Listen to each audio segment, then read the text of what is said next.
નમસ્કાર, આપ જોઈ રહ્યા છો નેશન પ્લસ ન્યૂઝ. હું છું આપની સાથે હેતલ ભગત. સાવલી તાલુકામાં જમીન કૌભાંડમાં થયેલી ફરિયાદમાં 3 આરોપીની અટકાયત કરવામાં આવી હતી, જેમાં સાવલીના ધારાસભ્ય કેતન ઇનામદાર દ્વારા ખોટી રીતે જમીન પચાવી પાડનાર સામે લાલ આંખ કરવામાં આવી હતી. સાવલી તાલુકામાં અલગ અલગ જમીન અલગ અલગ લોકોના નામે કરી અને ખોટા પેઢીનામા બનાવી કૌભાંડ આચર્યા હોવાનું સામે આવ્યું છે. સાવલી પોલીસ મથકે પોલીસ ફરિયાદ નોંધાવતા સાવલી પોલીસે 16 પૈકી 3 આરોપીની અટકાયત કરી હતી, જેમાં સાવલી પોલીસે 3 આરોપીઓના 5 દિવસના રિમાન્ડ માંગ્યા હતા, ત્યારે કોર્ટે 3 દિવસના રિમાન્ડ મંજૂર કર્યા હતા.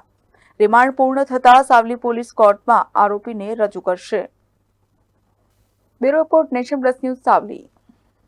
સમાચારોના સતત અપડેટ મેળવવા માટે અમારી નેશન પ્લસ ન્યૂઝની યુટ્યુબ ચેનલને સબસ્ક્રાઇબ કરો, બેલ આઇકન દબાવો અને જોડાયેલા રહો ફેસબુક, ઇન્સ્ટાગ્રામ અને ટ્વિટર પર.